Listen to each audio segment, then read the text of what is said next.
All right, all right. Let's get started. A couple more seconds before I hop on Insight Timer.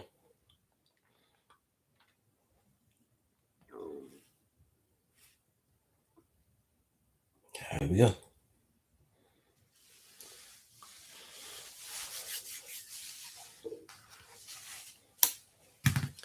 All right, peace, peace, peace.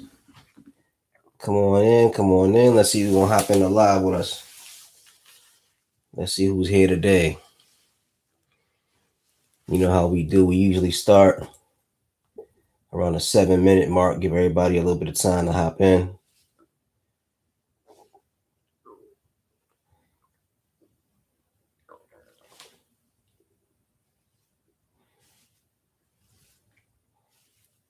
All right, we good to go. We good to go. Thought we had some technical difficulties, but we still rocking and rolling and rocking. All right, so we live on YouTube, we live on Insight Timer, live on Instagram. Wait a couple of minutes to see who hop in with us, and then we'll get started. Let's see who's here on Insight Timer.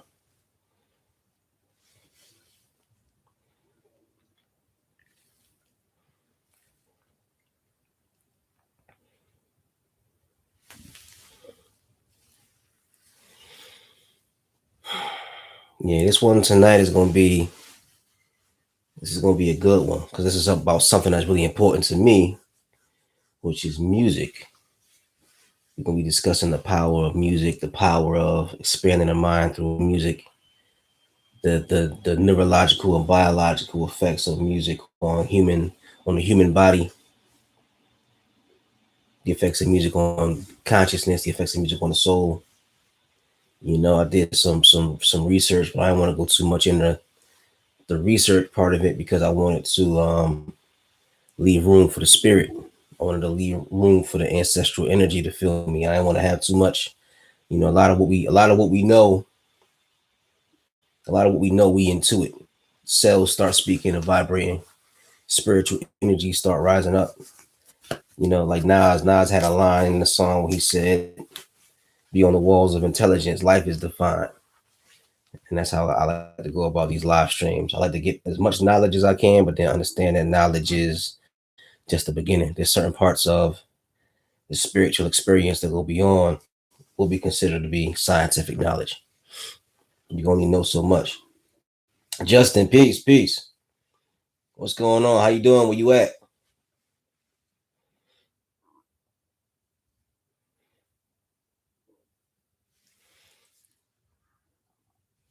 Let's see who else is out here with us.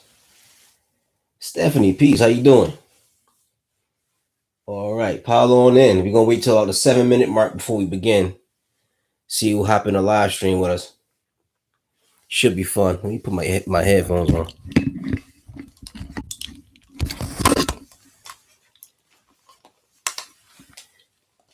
Yeah, mic check, mic check. Mic check, mic check. All right, we good.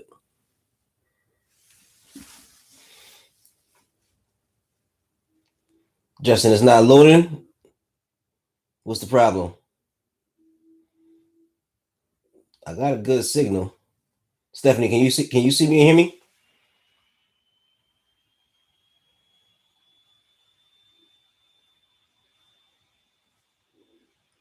Can you see me and hear me, Stephanie? Stephanie, no. It's not loading. That is super strange. Not sure what the image is, what the problem is.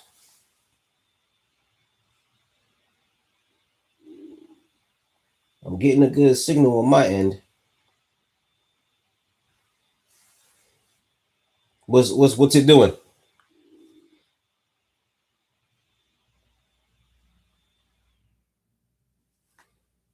Guys can't hear me, or you can't see me. What's the issue?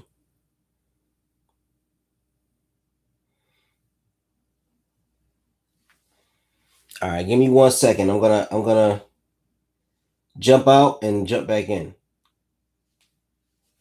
I'm gonna shut down the live and then come back in.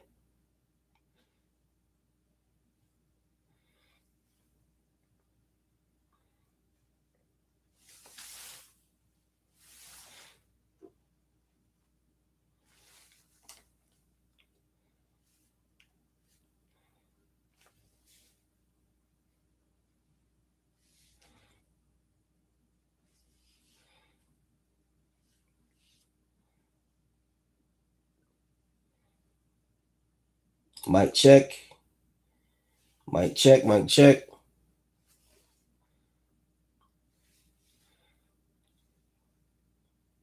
All right, is that any better? Is that better? Let me know if that's better. Okay, good, good, good. Okay, good. Okay. Glad we could fix that. Glad we could fix that. Cool. Good. Perfect. Good, good, good. Pammy, how you doing?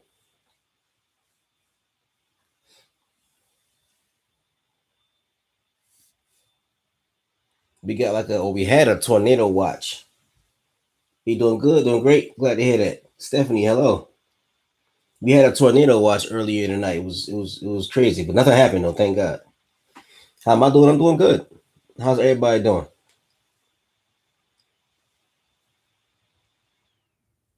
Yeah. If you guys follow me, have a look at my profile. I updated some of my profile information. You see a new link in there. Just click on that. We're not promoting nothing. We're not. Just go have a look and yeah, see what you see. I'm in Maryland. I am in District Heights, Maryland. I don't know if anybody's in the Maryland area, but that's where I am.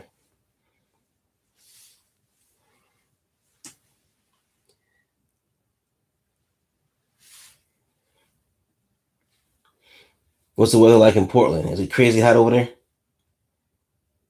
We had a Pammy, we had a tornado watch earlier tonight up until like I think it was 8 or 8:30, but nothing happened. It didn't even rain or anything. We get all here in Maryland. We get all kinds of warnings. We get flash flood warnings. The weather is unpredictable here. You're in Florida, Stephanie. I know it's scorching hot down there, and probably raining down there too. Whenever I go near the ocean, it ends up raining. Don't know why. Oh, okay. We're at the 7 minute mark. Howdy, y'all. All right, let's get started. Let's get started. Let's get started. So, the first thing I want to talk about with you guys is I want to say, first of all, thank you guys for continuing to show support. I want to thank all of you guys for your donations. Thank you just for your time and your energy. Thank you for bringing your positive vibe and checking me out from time to time. I try my best to bring interesting material to you guys, and you guys help me to stay really, really focused. Because in order for me to come and teach and do my thing, I gotta stay on point. So if I'm trying to create something really cool and wonderful for you guys, that means I gotta work. I gotta work. I gotta get things done. So I appreciate you guys, continuing to show up. As long as you show up for me, I'll show up for you, and I'll try to bring cool stuff to you guys. All right. And also, like I said, check out the profile. Check out the stuff on my profile. Have a look at that. And yeah, we can get started. We can begin the ceremony. Um, First of all, tonight what we're going to talk about is we're going to talk about the effects of music. We're going to talk about the effects of music on the mind, how it affects the body, how it affects the brain. And music is an interesting thing. Music is an interesting thing. When you read about music from a scientific perspective, it's interesting because essentially music is just noises and sounds that, a vibration travels through the air, hits your eardrum, vibrates into your inner ear nerve, and then goes into the brain. It's sending a signal to the brain, and your brain interprets it as music. And if you read it from a scientific perspective, it almost doesn't make sense. It doesn't make sense that these sounds and these particular vibrations give us an energy and give us a vibe that can have such a powerful effect on our bodies, but it does. And we have to really appreciate the nature of the universe, because the universe has provided us the perfect apparatus through which we can listen to music. It provides us with, because if we were out of space, you wouldn't hear music. If there was no atmosphere, if there was no air on this planet, you wouldn't hear music. So we think about the wonder and the splendor of the planet Earth, how we have fresh drinking water and we have fruits and we have vegetables and we have the perfect amount of sunlight. But also, if there is a creator, and I don't know what you believe, whatever you believe, yes, your beliefs. But if there is a creator, the creator not only gave us everything we needed for survival, but the creator created a situation in which we could have music. That goes to show you that music is like a necessary part of who we are. If the creator gave us everything we need to survive, and the creator gave us everything that we need to develop ourselves and evolve and become our own, become gods in and of ourselves, if the supreme absolute force of the universe gave us all of this and also gave us music, that must mean that music has some mysterious power. There's some strange universal power that music has, and it can provide us with so much. Like the sunlight provides us with so much. The creator gave us the sun. So the sun is important because we need the sunlight. We need the sunlight to stimulate vitamin D and to regulate our body and all of that kind of stuff and help the plants grow and help us to grow. We got the rain. We need the water. So the rain is a necessary part of our existence. The wind, it regulates temperature and carries seeds across the surface of the planet Earth and moves the ocean and moves clouds from one side of the sky to the other side of the sky. We need all of this stuff. So there must be some reason encoded in the fabric of reality why the Supreme Being gave us air, which could sustain vibrations and bring us this beautiful thing that we call music. This beautiful, mysterious thing. What is music? The definition of music. Music is vocal or instrumental sounds, or both, combined in such a way as to produce beauty of form, harmony, and expression of emotion. Beauty of form, harmony, and expression of emotion. What is that? That's reality itself. That's the nature of nature. Isn't there beauty of form in nature? Isn't there harmony in nature? Isn't there an expression of emotion in nature? All of these things exist within nature. So music, in a sense, is nature itself. It is the blueprint, the fabric of our whole reality, the vibration. Everything vibrates. I know at one point in time, I was meditating so much and going into such deep meditation trances, I could hear everything vibrating. I would sit somewhere far away from everything and far away from everyone, and I would hear a low hum. Everywhere.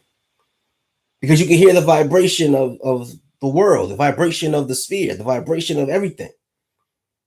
Right? And then your own body. Look at your own body. Your body makes music. You know, there's a heartbeat, you know? You know, there's a heartbeat. Your heart provides a beat and a rhythm.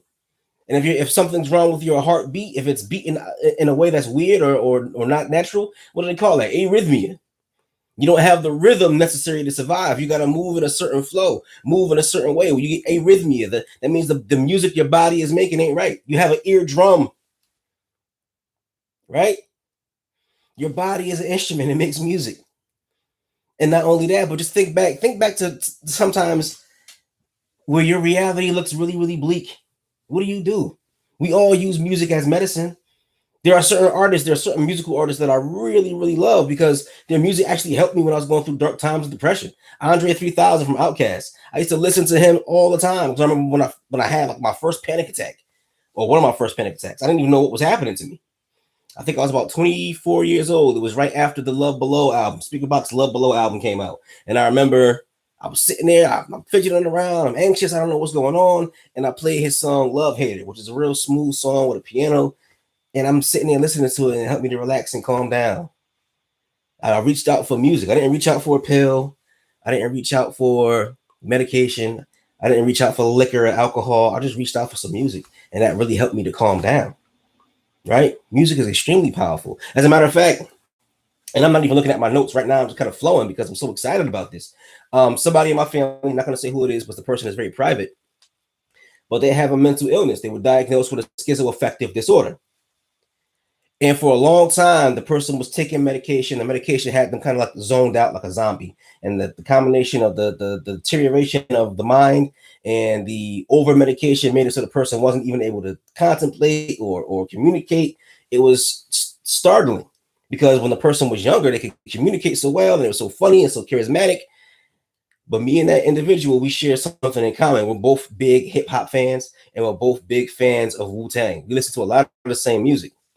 So whenever I would hang out with this person, I would listen to Wu-Tang, right? And we would drive around listening to Wu-Tang. And one day we're driving around listening to Wu-Tang. The person is staring out the window. And he looked at me and smiled. And it was their old smile. It wasn't the dazed look, the dazed facial expression. It was like the same old person that he always was had come back to me. And he had this big smile on his face, and this beautiful young lady walks by, and he makes a flirtatious comment to her. And I was like, oh, he's back.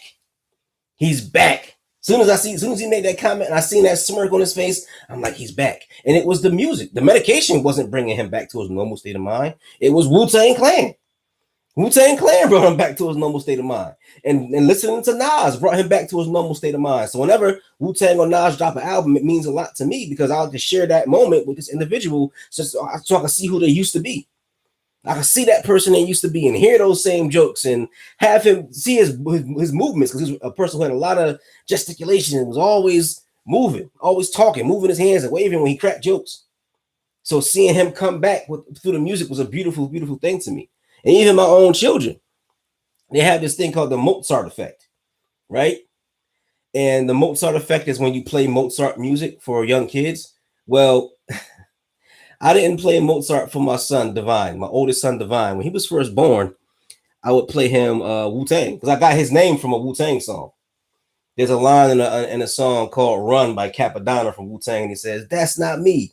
That belongs to the God, Divine." So I named my son Divine. So when Divine was born, I would literally like play Wu-Tang songs. Like there was this one song called Alphabets by Jizza from the Wu-Tang Clan. Your mom had Alzheimer's and you saw the same thing? Different music though? What kind of music was it?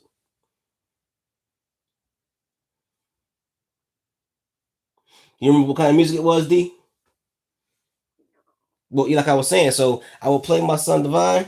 Gospel. Oh, okay, I love gospel music too. Gospel music is my first love. But yeah, my oldest son Divine, I would play Wu-Tang songs. There was one song by Jizza from Wu-Tang called Alphabets.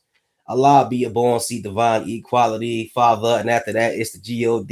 He or her, I Islam, then justice, King of Kingdom, love, hella right, we still exist. It was a real cool song, and I played that song for him whenever like I would hang out alone with him, and it basically taught you the alphabets, but it taught you the alphabets in like the Islamic 5% way, and he learned how to read, or he was beginning to learn how to read at the age of 2. He knew his alphabet before he turned 2 years old. He was able to speak and communicate at a very early age. He was learning how to read at the age of 2. I have videos of him at 2 years old reading books, simple books, easy books, sight word books, but still he was able to grasp the concept of looking at the words and getting meaning out of the words by the age of 2.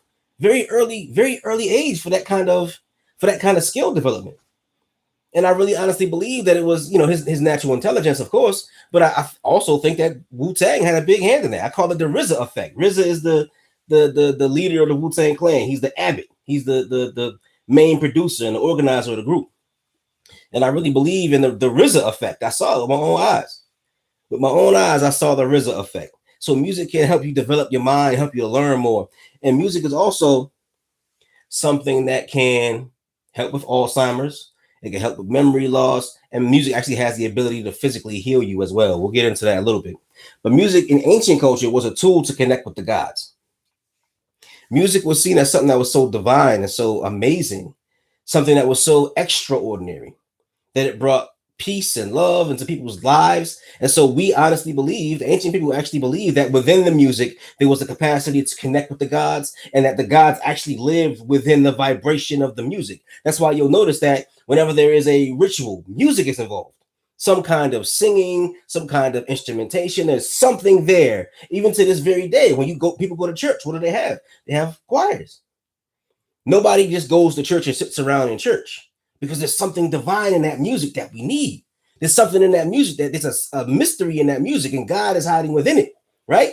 When you look at rituals, music is a major part of rituals, and especially in magic rituals. So in religion and magic and communion and spiritual rituals, music is a major part of all of that. And we'll get a little bit into the magic aspect of it too. In Egypt, they used to teach that the gods, Atum Re, who was the sun god, and the word Adam comes from that name, Atum. And Hika. Hika is the goddess of magic. Now, Hika, if you look at the Spanish word for magic, what's the Spanish word for magic? Mágica. So Hika was the goddess of magic in the old days, and eventually that came down to us in Spanish as Mágica or magic. And it was Atum Re, the sun god, and Hika that created the world, right? But they also believed there was another goddess named Meret, and Meret was the one who utilized music in order to create order in the universe. Why? Because there's order in music. If without order, without pattern, then there would be no music. It'll just be sounds, right? Well, it's the same exact thing when you look at the nature of the universe. Without some kind of order, without some kind of pattern or some kind of balance, we wouldn't have a universe. There would be no universe. It would just be all this energy swirling around as it was in the beginning. People say after the Big Bang, there was this huge explosion, and the universe was so hot that we couldn't even have matter. The matter would immediately disintegrate in the heat of this burning inferno, right? And then eventually it cooled down and order came. Well, that's the same thing. If you look at the ancient Egyptian myth of Meret, Meret had to bring order. How did she bring order into it? She cooled things down. How did she cool things down? Through music. That's why the ancients used to refer to, if you ever read any of the poetry like Paradise Lost or any of that old stuff from that era, they would refer to the music of the sphere. The music of the what's the music of the sphere? Well, that's the music that the stars and the planets would make as they were moving around the heavens, because they believed that the universe would move with music. Everything, every movement in music, every movement in the universe creates music. It's a part of music. So they had the music of the spheres.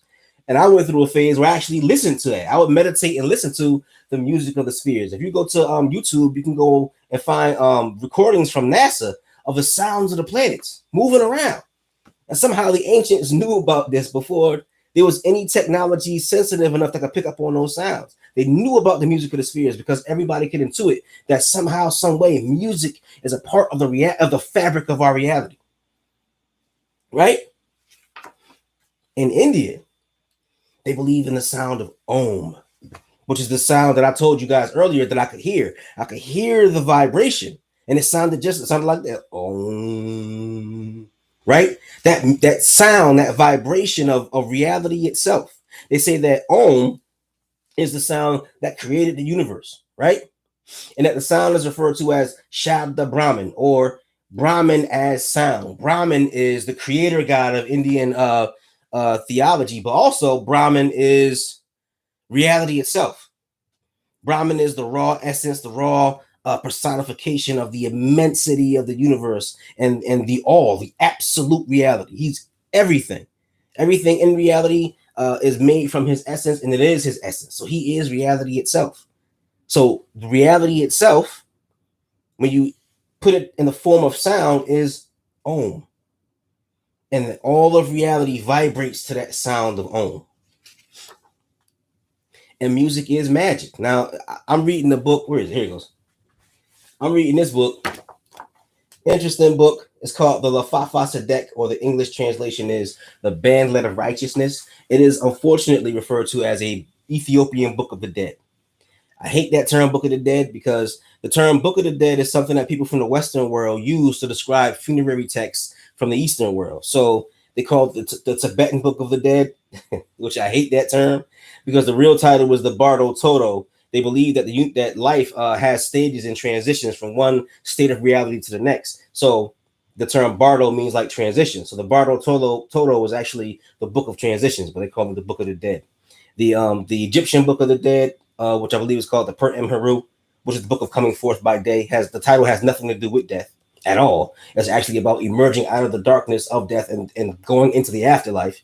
And then the Lafafa Sadek, which means the bandlet of righteousness, which they believe that they can wrap a bandlet of cloth about this thick around your body, and written on the bandlet would be words, magical spells, songs, and they would use those words and those sounds to protect your corpse after you died from jackals and evil spirits. But they were also used to protect your soul as you made the journey from the physical body to the spiritual realm. And if you read these books, there are certain parts of these books, even if you just read the words, there are certain parts of these books that have a musical tone and musical design. For instance, in the Book of the Dead, I was reading one part, and they were using repetition and patterns, almost like it was a song. As soon as you see it, it looks different from the rest of the text, and it's written in a way where it's very, very musical. It looks like a song as soon as you see it, like song lyrics. Especially in the Lafafa Sadek, the Bandlet of Righteousness, there are certain parts where you're supposed to repeat the secret names of God, but they're all written like songs, because you don't just say the name. You have to repeat the name 3 or 4 times, then move to the next one 3 or 4 times, and these really, and it's almost like you're chanting. Almost like you're singing a song made of the secret names of God and the secret names of the angels to give you power. So they believe that these musical patterns of the music all these beautiful patterns of the music had the capacity to protect you. As a matter of fact, I was reading about a guy named Abraham Abulafia, who was a famous Kabbalist. He taught Kabbalah, and he kind of believes something very, very similar. That there are certain ways you can say the letters of the Hebrew alphabet, but he gave you instructions as to how to say it specifically, so you can capture the sound in a certain way. And by saying it a certain way, in a musical kind of a way, you can capture the power of the letter and and connect to God, or connect to higher parts of your own soul and your own consciousness. It was all through the nature of sound and how you said it. So, he gave very careful instructions. When you say Aleph, you got to say Aleph a certain way and elongate it, but you elongate it only for the span of one breath. So you would say Aleph. You wouldn't just say Aleph. You just say it just enough for one breath. Aleph. Aleph. And then that was supposed to put you in a certain meditative state where you would have these mystical experiences and you would get closer to God. Because the same way, there was a guy who has this YouTube channel. He said the same way you say the word cow, the word cow has a relationship to cow. You say cow, you think of cow, right? Well, when you say these certain letters or say a certain name of God in a particular way, it connects to and attracts God. It's the musical vibration of it. There's a relationship between the sound and the word and the creature or the being that we're speaking of. That's why in ancient texts and ancient scriptures, especially in this one, the secret name of God is a major part, a major theme in that book, and the secret names of the angels. Because those words, those names, those sounds and vibrations had a certain power, and you had to be prepared for that power. You couldn't just say the name of God at all. That was a major part of the reason why the name wasn't spoken or written for a very long time. If you read the Bible, in modern day Bibles, the word, the Hebrew word for God, Yahweh, is taken out. And they put God, they put Lord, or they put God. They don't put Yod He, Wad He, which is like how you say it in the original Hebrew. Those vibrations were considered to be too powerful and could alter reality itself, right? So, and music can also affect you in a biological and neurological way. Listening to music can reduce your stress. Now, this is interesting. It can not only reduce your stress, but it can also lower your blood pressure. It can alleviate pain, and it can improve your sleep. Now, that's magic. We're talking about magic, and magic seems so far-fetched, but to me, that's a magical concept. The idea that a song can actually lower your blood pressure, that's insane, but it's true. Certain sounds and certain vibrations can actually affect you on a physical level. It can actually open up doors in your body and reduce your blood pressure. And you can actually use music to heal. The ancient Egyptians used to do that as well. There's a teacher named Kaba Kameni. Hiawatha Kameni. He changed his name to Kaba, I believe. And Kaba Kameni, he teaches that in ancient Egypt, they would lay down a sick patient in a certain chamber, and they would have certain instruments around the room, and then they would hit the instrument, and the vibration of the sound would touch the patient's body and eventually be able to heal them. And we see that happen even to this day. There's sound healing, which has become very popular nowadays. The person who taught me mindfulness and meditation, her name is Malu. She actually has a sound healing at the place where she runs her business, where every week they go and they meet and they just listen to the sounds, and it helps to heal the body.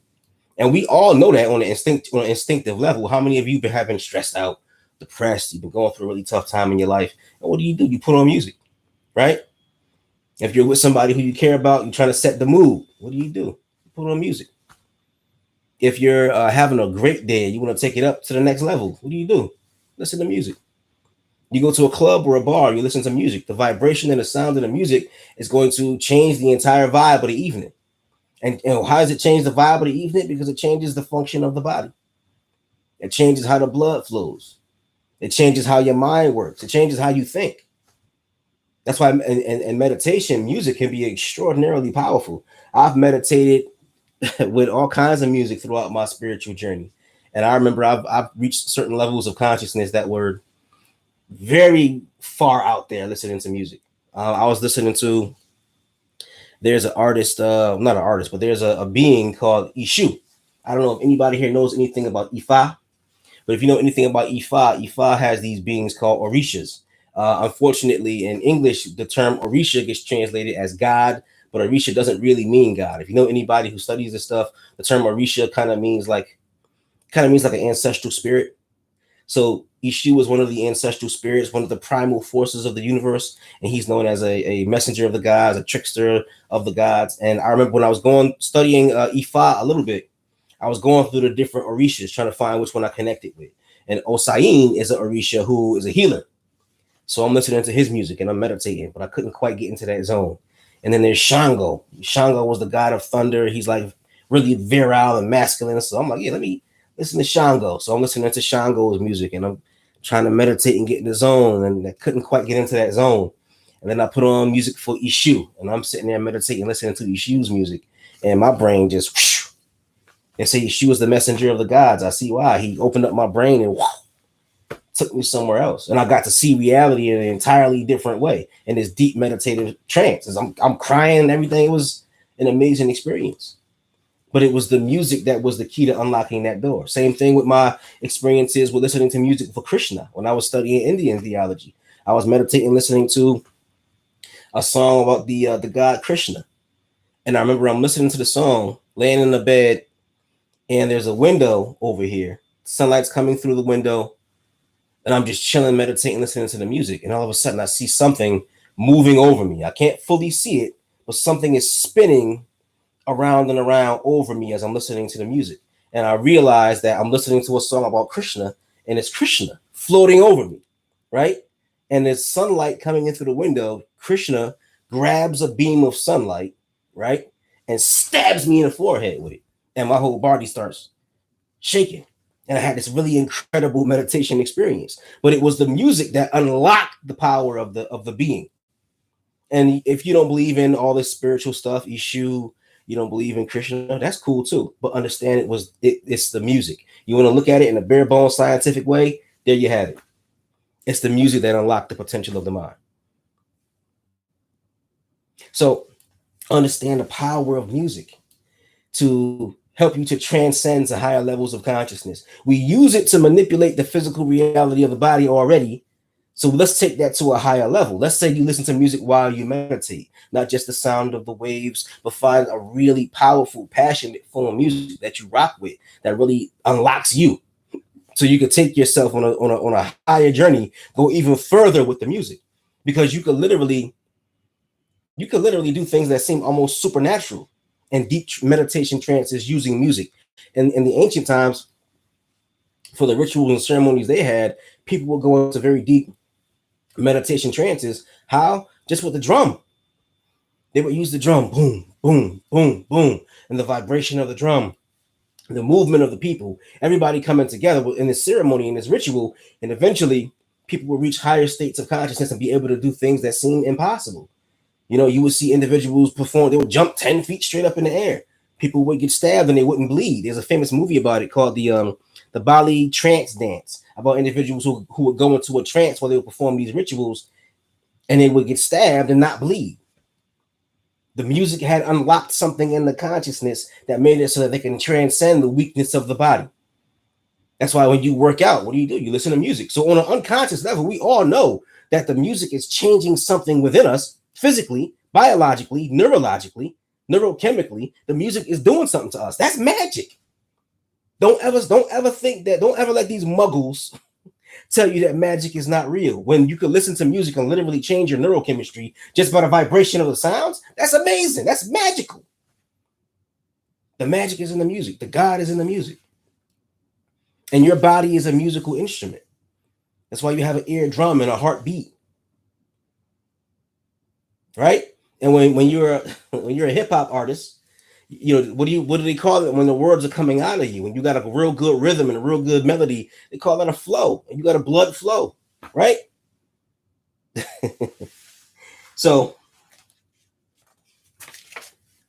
now there's certain parts of the brain that get activated with music. I got so carried away talking about music, so I love music so much. I didn't even get to the scientific stuff yet. So the frontal lobe of the brain is the part of the brain for thinking, decision making, and planning. And music can enhance this function.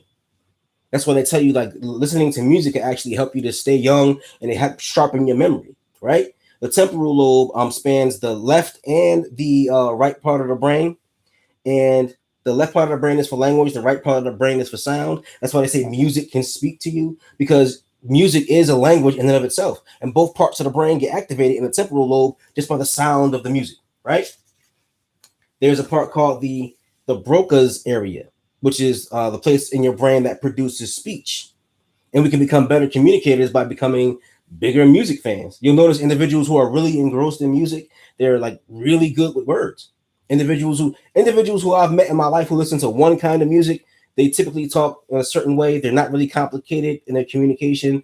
They're not trying to express big ideas. But individuals who just listen to everything, individuals I've met who listen to rock and roll and jazz and blues and hip hop and neo soul and everything, they're usually very proficient communicators, and they think with big ideas, and they're able to connect and synthesize thoughts and be more creative.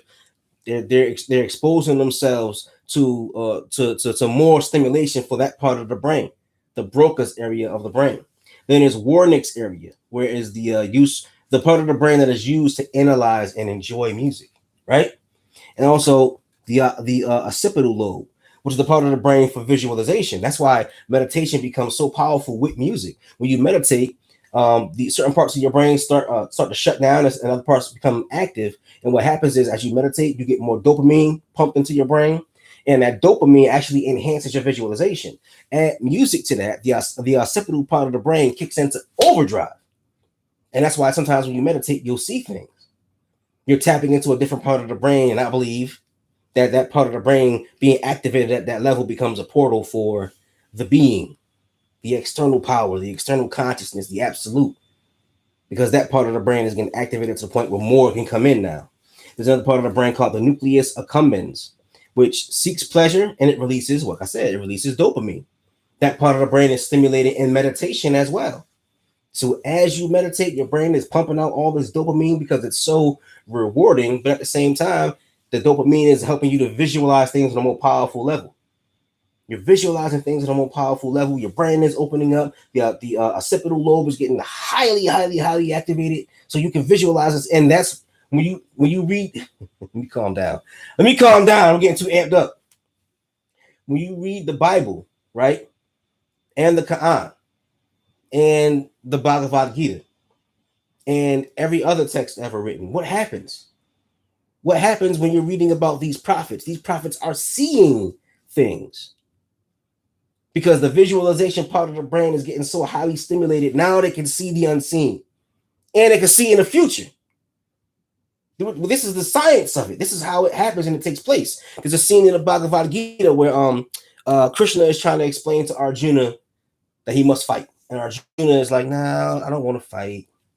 I don't want to fight. I don't want to go to war. Those people over there are my cousins. I don't want to fight my cousins. I just want to go home." And then Krishna is explaining to him, "Look, man, you gotta fight. You gotta tap into your true nature and see who you truly are and understand what's going on in the universe." So Arjuna is struggling with this, and he says, "Well, I don't know. You gotta just show me, man." He said, "You gotta just show me." And all of a sudden, what happens? Krishna becomes this huge, immense, multi-armed being who engulfs all of reality. He opens his mouth, and in his mouth you see the whole universe in there, and he's chewing and crushing everything up, and you see people dying and being born and worlds being splintered, all by the power of his being. How did Arjuna see that? Because these parts of his brain, in his spiritual state that he was in his communion with Krishna, the supreme Godhead, his brain became highly activated to the point where he could visualize. Now he could see the unseen. He could see the true nature of things. That's why meditation, a big part of meditation, when you go into deep meditation trances, a big part of that is seeing crazy stuff. And I believe you're seeing things as they truly are, right? And there's another part of the brain called the amygdala. The amygdala is a part of the brain that controls fear. And music can make you very afraid. I mean, you look at artists like Black Sabbath, their music is kind of scary because it's very, very dark. Even artists like Eminem, a lot of what he writes, when I was on my spiritual journey, sometimes I couldn't even listen to Eminem simply because it had such a crazy vibe to it, right? Well, music helps you, it stimulates the amygdala, which controls fear, but also listening to music can help reduce your fear. If you're afraid of what's going to come next, if you're afraid of circumstances you can't control, you're afraid of what's going to happen, put on some music. And instead of it stimulating the amygdala in a way that it's going to activate your fear, you can listen to music in a way where it can reduce fear. and make it so you won't feel so afraid, and you won't feel so anxious, and you won't feel so alone. And we all know that a major part of the spiritual journey is the diminution of fear. If you're on a spiritual path, you're going to encounter things that have experiences that are going to be scary. And it's overcoming that fear and seeing beyond that fear that's going to open up the door to spiritual awakening. But first, you must face the fear. And that power of music to help you reduce fear, even if it's not music with instruments, it could be music that you yourself make. When you meditate and go into a deep meditation trance, you can hear your own heartbeat. You hear your music. And if you can't hear your own heartbeat, you know what else? If you can't hear your own heartbeat, you have a mantra, you know? Om Padme, what was it? I used to listen to the Green Tara, and she had a what was it? Om Tade Tu Tade Tade Soha. So I would repeat that over and over again, and that became like my music. Om Tade Tu Tade Tade Soha, Om Tade Tu Tade Tade Soha. That became my own music. I'm making my own music now, and that music is deactivating the amygdala, and I'm able to control my fear. If any nerds out there who read science fiction, there's a book called Dune, and Dune had a part where these people who were like masters of consciousness and masters of the mind called the Bene Gesserit, and they had something called the litany against fear, where it was kind of like an affirmation. Fear is the little death. I'll look at my fear and face it, and it'll pass through me, and I'll look back and the fear will be gone, or something like that. I used to memorize it when I was a kid. I forgot it. It's been so long. Yeah, the litany against fear. And what is that? It's music. What's a litany? You go to a Catholic church, they have litanies. The litanies are musical. The music. So that is the power of music. The energy of the universe, the fabric of reality is in music itself. That's why music is so important. You know, for anybody who doesn't understand how a rap artist can make millions and millions of dollars, it's because they've mastered something to help people tap into a deeper level of reality. Unfortunately, that skill is being misused by a lot of people, but when it's used properly, look what music can accomplish. It can bring together people from all kinds of different cultures, different backgrounds, different ideologies. It can bring everybody together just with music.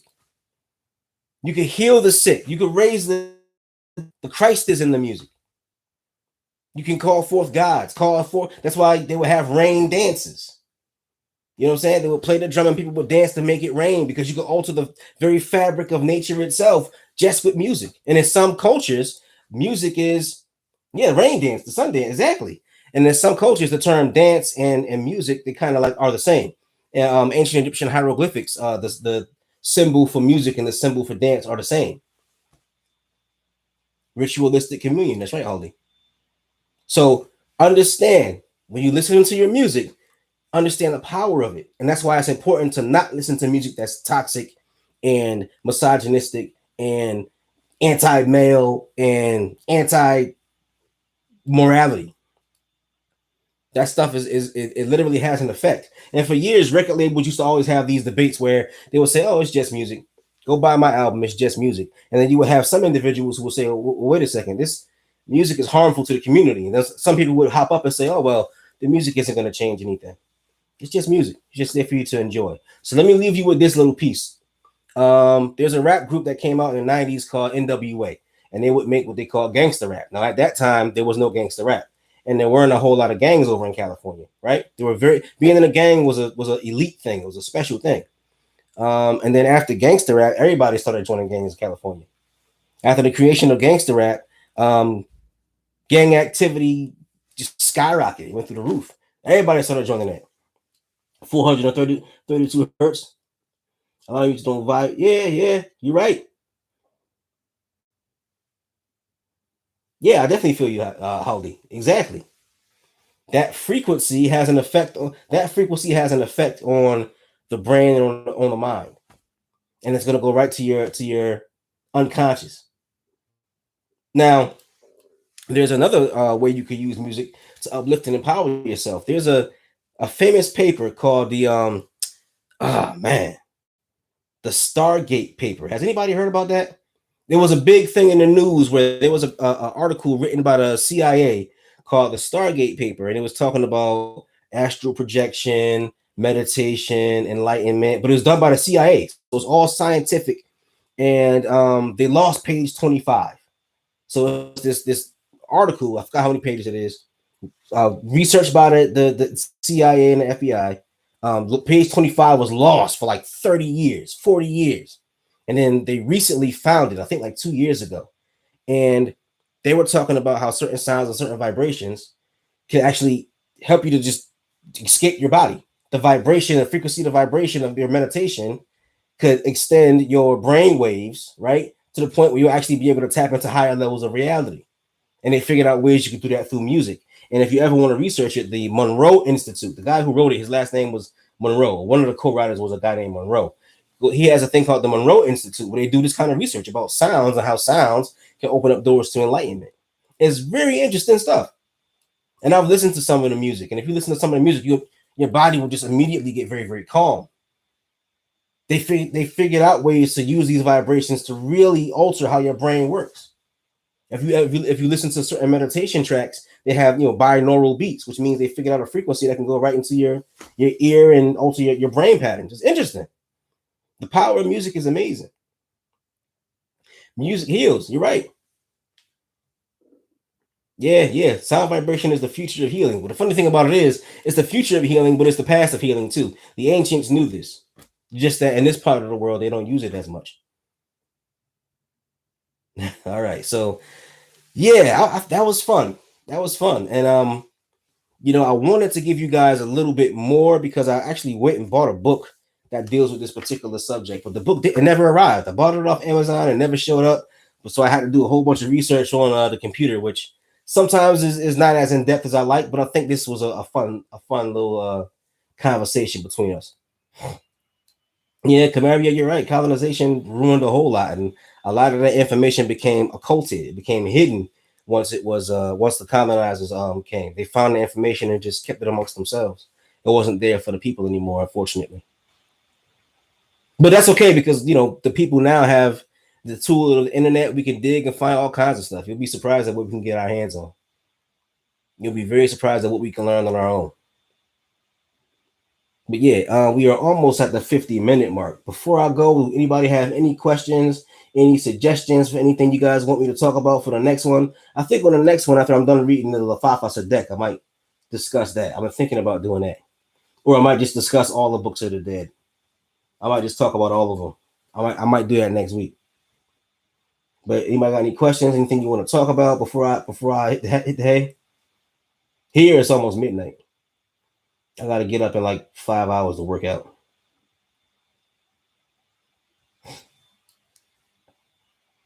Do I sound produce? No, I don't sound produce. I just got my hands on a bundle of free tracks, of musical tracks that I can use for meditation. And I just downloaded an app to my computer called Audacity. It's a free recording app.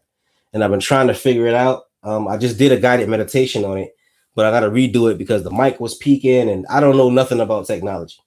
So I might have to just pay a producer and go to a studio and get it done. He learning some DAWs. What's DAWs? I wish I could sound produce. It would save me a lot of time. I could put up more stuff on Inside Timer for you guys. I would love to do that. Okay, salsa. Okay, yeah. I'm gonna have to spend some time, like maybe a week or two, because I've got a bunch of stuff I'm trying to learn over here. I'm trying to learn Audacity, and just to do the most basic stuff is like 4 or 5 hours. I was working on one thing for so long. I just said I just quit. I just stopped in the middle of it. It got too exhausting. But I want to put some new meditations up on my page for you guys. So I got to figure it out. I do have new music, so yeah, I should be able to figure that out hopefully sometime soon. But anyway, yeah, let me get ready to wrap up. Thank you guys for showing up. I will be here next week. So if you guys have any questions, I'm sorry, I keep burping. Sorry. You guys got any questions? You got anything you want me to go in depth on? Just let me know. We can rock and roll. I appreciate you guys showing up here. I'm seeing 134 meditators here. So I appreciate 134 people came here tonight to hang out with me and listen to me talk about my love for the most amazing thing in the world, which for me is music. Before we go, there was a list of songs that I wrote that I thought would be really cool for meditation, and I lost the list. But yeah, there is There's a song that you guys can listen to. It's a hip hop song that you can listen to while you meditate. It's called "Ain't the Devil Happy" by a rapper named J. Rue the Damager. And the first verse of that song is one of the most beautiful, most mind blowing hip hop songs I ever heard. It is transcendental. He's talking about how he gets into a different state of consciousness, and his thoughts become universes, and he becomes like the Lord of all worlds. I mean, it's amazing. That the whole song is about how the world has become so corrupt, but that first verse is more contemplative and more mystical. If you guys get a chance to listen to that, there's another song called "From Atoms to Adam" by a rapper named Killer Priest. If you're religious, it's not an insulting term. He got the term Killer Priest from an old karate movie. So Killer Priest, and he did a song. He does a bunch of meditative songs, but this one is called "From Atoms to Adam." If you ever want to just chill and meditate and listen to some hip hop music, that is yeah, "Ain't the Devil Happy." Yep, look that up. It's a hip hop song. And another one called "From Atoms to Adam" by Killer Priest. I'll spell his name: Killh. "Ain't the Devil Happy" was the first one, and then the second one is by Killer Priest. I'll put it in the chat.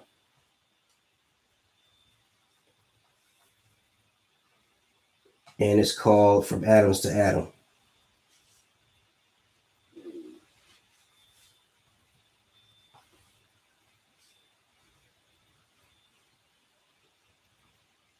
Yeah, excellent song.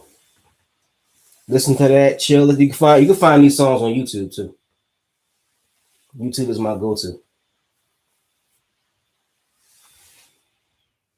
All right, guys, I'm gonna head on out. If you find any, because I'm a music. Ah, shoot.